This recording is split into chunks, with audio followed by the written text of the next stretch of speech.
Episode 63. Lavanya அவள் கணவர் அரவிந்துடன் அங்கு வர இவளை பார்த்ததும் இன்பமாக அதிர்ந்தாள் யாஷிகா.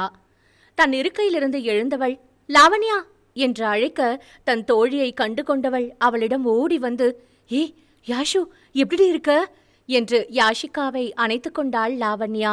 நான் நல்லா இருக்கேன் லாவண்யா, நீ எப்படி இருக்க? பார்த்து எத்தனை வருஷம் ஆச்சு?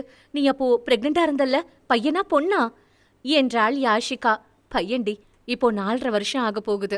பேரு யாஷ். உன்னுடைய ஞாபகமா அவனுக்கு அந்த பேரை வச்சிருக்கேன் என்றாள் லாவண்யா. ஏண்டி இப்படி? மிகவும் நெகிழ்ந்து விட்டாள் யாஷிகா. எனக்கு இந்த வாழ்க்கையே நீ போட்ட பிச்சடி யாஷு. அன்னைக்கு நீ மட்டும் எனக்கு ஹெல்ப் பண்ணலனா இந்நேரத்துக்கு நானும் என் பிள்ளையும் நடு ரோட்ல தான் நின்று இருக்கணும். உன்னாலதான் இப்போ இவ்ளோ பெரிய வீடு, பிஸ்னஸ்ன்னு லைஃப்ல ரொம்பவே நல்லா இருக்கேன் என்று கண்கலங்கினாள் லாவண்யா. அதெல்லாம் ஒரு விஷயமாடி, என் ஃப்ரெண்டுக்காக நான் இதை கூட பண்ண மாட்டேனா? ஆமா, எதுக்கு இவ்ளோ நாளா எனக்கு ஒரு ஃபோன் கால் கூட பண்ணல? என்ன சுத்தமா மறந்துட்டல நீ? இப்ப கூட நானா உங்க வீட்டுக்கு வந்ததுனால தான் பேசிட்டு இருக்க, அப்படிதானே என்று செல்லமாக கோபித்து கொண்டாள் யாஷிகா. என் யாஷு கிட்ட நான் எப்படி இத்தனை வருஷமா பேசாம இருந்தேன்னு நினைக்கும் போது எனக்கே ஆச்சரியமா இருக்குடி.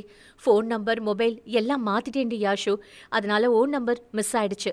இடையில பிஸ்னஸ் ரொம்ப லாஸ் ஆகி திரும்பவும் அது நல்ல பொசிஷனுக்கு கொண்டு வர்றதுக்குள்ள ரொம்பவே கஷ்டப்பட்டுட்டோம். குழந்தைய பார்த்துக்க கூட நேரம் இல்லாம 2 பேரும் கம்பெனிக்கு தான் ஓடிட்டு இருக்கோம் என்றாள் லாவண்யா. ஓகேடி, இப்போ உனக்கு எல்லாம் ஓகே தானே? நீ ஹாப்பியா இருக்கல்ல என்று யாஷிகா கேட்க, எனக்கு என்னடி குறை, ரொம்பவே ஹாப்பியா இருக்க. அதுவும் 4 வருஷத்துக்கு அப்புறம் என் ஃப்ரெண்டு திரும்பவும் எனக்கு கிடைச்சிட்டா. இதுக்கு மேல என் சந்தோஷத்துக்கு என்ன குறை வரப்போகுது என்றவள். ஆமா, நீயும் பிரெக்னண்டா என்று ஆரம்பித்த லாவண்யா பின் அங்கிருந்த அனைவரும் அவர்கள் இருவரையும் பார்த்து கொண்டிருப்பதை உணர்ந்து, மாமா, இவ என்னோட ஃப்ரெண்டு யாஷிகா. எனக்குன்னு இருக்கிற ஒரே ஃப்ரெண்டும் இவ மட்டும்தான். நாங்க பார்த்தே 4 வருஷத்துக்கு மேல ஆகுது. அதனால நான் இவ கூட கொஞ்சம் பேசிட்டு வரேன், வந்தவங்களை கொஞ்சம் நீங்க கவனிச்சுக்கோங்க என்று தன் மாமனாரிடம் கூறினாள் லாவண்யா. சரிம்மா, நீங்க போய் பேசுங்க. மாப்பிள்ளையோட தங்கச்சியே உனக்கு ஃப்ரெண்டா இருக்கும்போது நம்ம வீட்டு பொண்ணை நம்பி அவருக்கு கல்யாணம் பண்ணி கொடுக்கலாம் என்று சந்தோஷமாக கூறினார் அவர். டேய் பிரகாண்ணா, அங்க சுத்தி இங்க சுத்தி கடைசியில என் ஃப்ரெண்டோட நாத்தனாரை தான் நீ கல்யாணம் பண்ணிக்க போற. நானும் என் ஃப்ரெண்டு போய் பேசிட்டு வர வரைக்கும் நீ அவங்கள பார்த்துக்கிட்டே இரு என்று பிரகதீஷிடம் கூறியவள் ரக்ஷித்தை பார்த்து லாவண்யாவுடன் செல்வதற்காக கண்களால் சம்மதம் கேட்க, அதற்கு அவன் சம்மதமாய் தலையசைத்த பின்தான் லாவண்யாவுடன் சென்றாள் யாஷிகா. அவளது அறைக்கு யாஷிகாவை அழைத்து சென்றவள் அங்கு தூங்கிக் கொண்டிருந்த யாஷை காட்டி, இவன்தான் என் பையன் யாஷு, சரியான ரெட்ட வாலு. ஏதோ இப்ப தூங்கிட்டு இருக்கிறதுனால வீடே அமைதியா இருக்கு. இவன் மட்டும் இப்ப முழிச்சான், வீடே 2 ஆயிடும் என்று தன் மகனின் அருமை பெருமைகளை எல்லாம் கூறிக்கொண்டிருந்தாள் லாவண்யா. ஆம்பளை பசங்கனாலே அப்படிதாண்டி, சரியான சேட்ட பசங்க என்றாள் யாஷிகா. ஆமா, நீயும் அப்ப பிரெக்னெண்டா இருந்தல்ல, உனக்கு என்ன குழந்தை பிறந்தது யாஷு? அந்த 3 குழந்தையில எது உன் குழந்தை என்று ஆர்வமாக கேட்டாள் லாவண்யா. அதை கேட்டு மெலிதாய் சிரித்தவளும், 3மே என் குழந்தைங்க தாண்டி என்று கூற, ஏய் என்னடி சொல்ற? இத்தனை வருஷம் கழிச்சு எதிர்பார்க்காத நேரத்துல உன்னை பார்த்ததே எனக்கு ஒரு அதிர்ச்சியான விஷயம்தான். இப்போ 10ஆவதுக்கு நீ ரக்ஷித்தோட இங்க வந்திருக்க, அதுவும் இல்லாம 3 குழந்தைங்கன்னு வேற சொல்ற. ஒரே நாள்ல என்னால இவ்ளோ அதிர்ச்சியை தாங்க முடியாது யாஷு என்று தனது நெஞ்சை பிடித்து கொண்டாள் லாவண்யா. நடிக்காதடி நாடகக்காரி, நிஜமாவே அந்த 3 பேருமே என் குழந்தைங்க தாண்டி என்று பேச ஆரம்பித்தவள் கனிஷ்கா தன்னுடன் வளர்ந்ததையும் இப்பொழுது அவளுக்கும் ரக்ஷித்திற்கும் எந்த மாதிரி ஒரு சூழ்நிலையில் கல்யாணம் ஆனது என்று அனைத்தையும் தன் தோழியிடம் கூறி முடித்தாள் யாஷிகா. வாவ், சூப்பர்டி, நீ லவ் பண்ண ஆளோட குழந்தைங்களுக்கு முதல்ல அம்மாவாகிட்டு அப்புறம் அவருக்கே பொண்டாட்டியாவும் மாறிட்ட. உன் விஷயத்துல எல்லாமே தலைகீழா நடந்திருந்தாலும் உன் காதல் ஜெயிச்சிருச்சு யாஷு என்று சந்தோஷமாக கூறினாள் லாவண்யா. நீ வேறடி, கனிஷ்கா அவரோட குழந்தைதான்னு இன்னும் ரக்ஷித்துக்கே தெரியாது. அந்த உண்மை தெரிய வரும்பொழுது என்னோட நிலைமை என்ன ஆகுமோன்னு எனக்கு நினைக்கவே பயமா இருக்குடி என்று சோகமாக கூறினாள் யாஷிகா. நீ அந்த அக்ரிமெண்ட்ல சைன் பண்றதுக்கு முன்னாடியே, அவருக்கு தான் நீ குழந்தை பெத்து கொடுக்க போறேன்னு தெரியறதுக்கு முன்னாடியே நீ ரக்ஷித்தை லவ் பண்ணத அவர்கிட்ட சொல்லிடுடி யாஷு என்றாள் Lavanya. I think it's too late Lavanya. அவர் யாருன்னு எனக்கு தெரியறதுக்கு முன்னாடியில இருந்தே நான் ரக்ஷித்தை லவ் பண்றேன்னு சொன்னா அவர் அதை நம்புவாருன்னு எனக்கு தோணலடி. இப்போ நான் என் லவ்வை சொன்னாலும் குழந்தைகளுக்காக தான் நான் அவர் கூட சேர்ந்து வாழறதுக்காக பொய் சொல்றேன்னு நினைச்சு என்னோட சேர்த்து என் காதலியும் சந்தேகப்படுவாரோன்னு எனக்கு பயமா இருக்குடி என்றாள் யாஷிகா.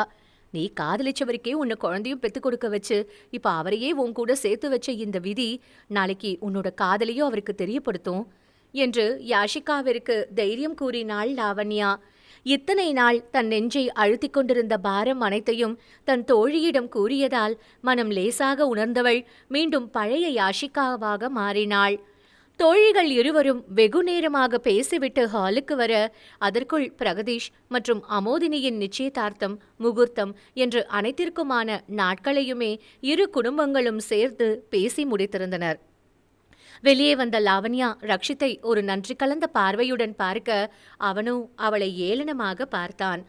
குழந்தை பிறந்தபோது ரிஷி சொன்ன பிறகுதான் யாஷிகா அந்த 50 லட்சத்தை வாங்கவில்லை என்ற உண்மை ரக்ஷித்திற்கு தெரிந்தது. அதுவரை அவன் யாஷிகா காசுக்காகத்தான் தனக்கு குழந்தை பெற்றுக் கொடுக்க வந்திருக்கிறாள் என்று தவறாக நினைத்ததால் இப்பொழுது லாவண்யாவை பார்க்கும் பொழுது அவனுக்கு கோபம்தான் வந்தது. லாவண்யா ரிஷியை பார்க்க அவனோ அவளை நிமிர்ந்து கூட பார்க்கவில்லை. ஃப்ரெண்ட்ஸை 2 பேரும் பேசி முடிச்சிட்டிங்களானா நாம கிளம்பலாமா என்று மீனாம்பிகை கேட்க கிளம்பலாமா என்றாள் யாஷிகா. தோழிகள் இருவரும் ஒருவர் நம்பரை மற்றொருவர் வாங்கிக் கொள்ள மீண்டும் ஒரு முறை பிரியாவிடை கொடுத்து பிரிந்தனர் இருவரும்.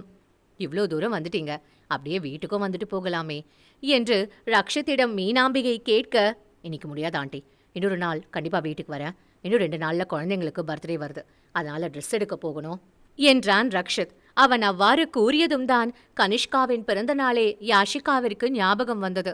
அதிர்ச்சியில் அவள் ரிஷியை பார்க்க அவனோ எல்லாம் விதிப்படியே நடக்கட்டும் என்பது போல் அமைதியாகத்தான் இருந்தான். அனைவரிடமும் விடை பெற்று கொண்டு ரக்ஷித், யாஷிகா மற்றும் குழந்தைகளை அழைத்துக் கொண்டு மாலுக்கு கிளம்ப மற்ற அனைவரும் ரிஷியின் வீட்டிற்கு சென்றனர். முதன்முறையாக கணவன், மனைவி, குழந்தைகள் என்று 5வரும் ஒன்றாக வெளியே செல்வதால் சந்தோஷமாகவும் அதே நேரத்தில் லாவண்யாவிடம் பேசியதால் கல்லூரி படிக்கும் பொழுது இருந்த குறும்புக்கார யாஷிகாவாகவும் மாறி தன் 2 மகன்களுடன் பின்னிருக்கையில் அமர்ந்திருந்தாள் யாஷிகா. ரியர் மிரரின் வழியே காதல் பார்வையுடன் ரக்ஷித்தை பார்த்தவள் சைட்டடித்துக் கொண்டே வர அவள் தன்னையே பார்ப்பதை கண்டுகொண்ட கள்வனோ கண்ணடித்து உதட்டை குவித்து பறக்கும் முத்தம் ஒன்றை வைக்க அவனுக்கு பழிப்பு காட்டிவிட்டு முகத்தை திருப்பிக் கொண்டாள் யாஷிகா. அவள் குறும்புத்தனத்தை ரசித்துக்கொண்டே காரை ஓட்டியவன் மாலை வந்தடைய முதலில் யாஷிகாவிற்கு தேவையான உடைகளை எல்லாம் பார்த்து பார்த்து வாங்கினான் ரக்ஷித். அடுத்து குழந்தைகளுக்கு உடைகளை வாங்கலாம் என்ற பொழுது இத்தனை வருடங்களாக மகன்களுக்கு ரக்ஷித்தும் மகளுக்கு யாஷிகாவும் உடைகளை வாங்கியதால் இம்முறை கனிஷ்காவுக்கு ட்ரெஸ் நீங்க செலக்ட் பண்ணுங்க, ராகவுக்கும் ராகலுக்கும் நான் செலக்ட் பண்றேன் என்றாள் யாஷிகா. அவளின் ஆசையை கெடுக்க விரும்பாதவன் அதற்கு சம்மதிக்க மகன்களை யாஷிகா தன்னுடன் அழைத்து செல்ல கனிஷ்காவை தன்னுடன் அழைத்து சென்றான் ரக்ஷித். இருவரும் குழந்தைகளுக்கு விதவிதமான ஆடைகளை தேர்வு செய்து வாங்கியவர்கள் இரவு உணவையும் அங்கேயே முடித்துவிட்டு லிஃப்டில் ஏறினர். லிஃப்ட் பழுதாகி பாதியில் நின்றுவிட சிறிது நேரத்தில் லைட்டும் அணைந்துவிட்டது.